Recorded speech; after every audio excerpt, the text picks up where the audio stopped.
Nasubukan niyo na ba yung ganitong luto sa togemi? Yung merong manok at saka merong bell pepper? Kung hindi pa, subukan niyo. Sarap at saka mabango. Kain malala na naman. Mayroon ako itong bean sprouts, 700 grams. So, huhugasan ko muna. Hindi ko alam kung lulutuin ko to lahat, pero kasi wala akong paggagamitan eh. Mga masira, kaya lutuin ko na lang lahat.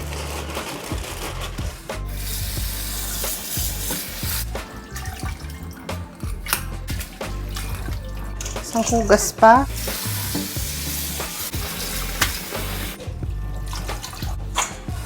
Medyo pinapagpagpagpag ko para yung mga nakakapit ay matanggal. Maghihiwa muna ako ng isang buong bawang tsaka isang ganito kalaking sibuyas. Kada magluluto ako, isang buong bawang talaga. Pero pag medyo madami, 2 buong bawang, yun nilalagay ko. Mas maganda kasi yung mas maraming bawang. Kasi yung bawang is antioxidant ito eh. So may magandang tulong to sa katawan natin. Masarap din maraming sibuyas. Kaso ang mahal ng sibuyas ngayon. Kaya isang ganito kalaki pwede na. Kung maliit naman, mga 2 piraso. Hiwang panggisa. Maglalagay din ako ng carrots at saka ng bell pepper. Ayan. So yung carrots 2 kasi maliit lang yung carrots ko. So unahin ko muna tong carrots.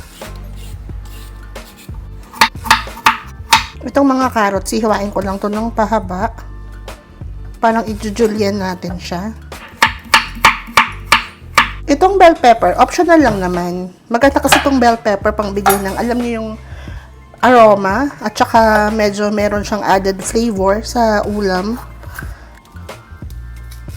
Nakakadagdag ng bango. So, ganun din. Pahaba lang din. So, maglalagay ako ng tofu. Ito yung firm tofu. Tatanggalan ko lang muna siya ng tubig.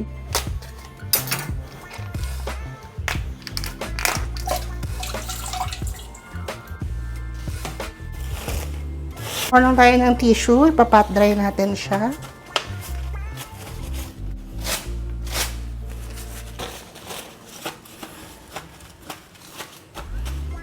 Hiwain ko lang to ng pa-square na maliliit, parang cubes, ganun.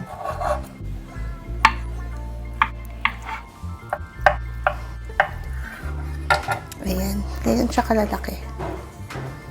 Cube. Pwede mong lagyan ng salt to bago mo i-fry. Pero ako okay na to.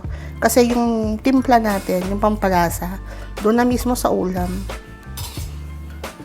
Meron akong 3 piraso ng chicken thigh. Ayan.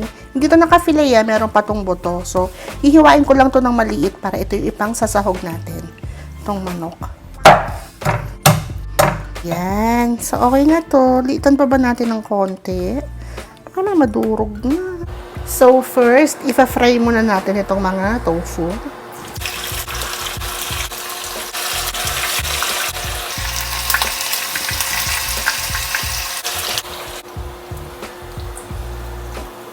So, okay na itong mga tofu natin.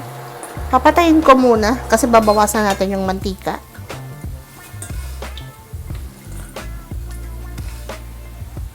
Ayan. So, this time, magigisa na po tayo.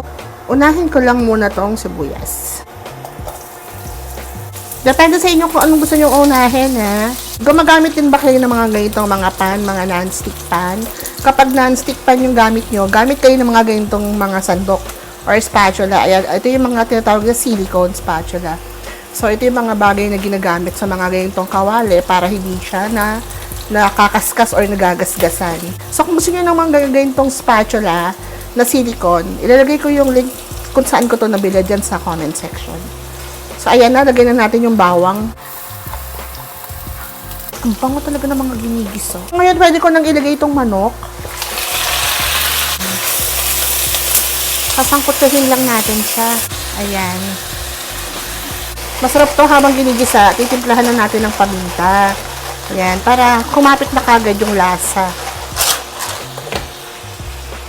Tapos naglalagay din tayo ng konting patis. Konti lang muna. Siguro mga 1 kutsara. Ayan, bango. So ngayon naman lalagay ko na itong kamatis. Nakalimutan kong ipakita kanina yung paghiwa ng kamatis. Naalala ko kasi late na. Tatakpan ko lang para mag-moist at saka para malamog yung kamatis. Check natin. Ayan, okay na yung kamatis. Pitin ko lang para makuha natin yung katas. Konting gisa pa sa manok. Ito, okay na yung manok natin. Yan. Napiprito-prito na siya. So, lalagay ko na tong carrots. Lagay ko na rin tong mga bell pepper. Haluin ko lang. Lalong bumango nung nalagay yung bell pepper. Ayan, okay na rin to. Pwede ko nang ilagay yung toge. Lagyan natin ng leeks para meron naman tayong green. Ayan. And then, tatakpan ko lang para mag-moist. Para magtubig siya. Naamin ko na yung toge. Ayan. Bumaba na siya. Lagyan na natin. Gusto niyo ba yung toge nyo masabaw? Ako gusto ko yung sakto lang. Ayan siya. Oh, nagtubig na siya. Nilabas natin yung katas para mas malasa bago natin tutubigan. Ayan na kami, oh. Tubig siya. Labasin muna natin lahat ng katas niya. Kasi pag tinubigan natin to agad-agad, mapapansin natin parang, ay, ba't parang ang tubig-tubig na niya, ang dami na niya, mawawala na yung lasa. Maganda yung nalalasahan natin talaga yung manok at saka yung toge. Ayan. Okay na. Lagyan ko lang ng konting tubig. Yan, ganyan lang. Tapos lagyan ko siya ng konting toyo. Konti lang. Pandagdag lang sa lasa at sa kulay. Galagay ako ng konting-konting asin mga miha. Kasi iba kasi lasa ng alat ng toyo at ng salt. Yan, ganyan lang. Oh. Yan. Tapos magdadagdag na rin ako ng paminta.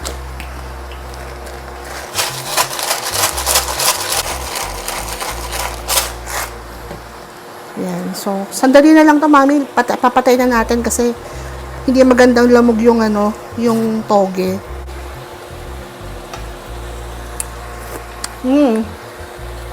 Sarap. Saktong-sakto na. Lagay ko na yung mga tofu. Toppings natin. Tapos tatakpan lang natin to mga 1 minute lang.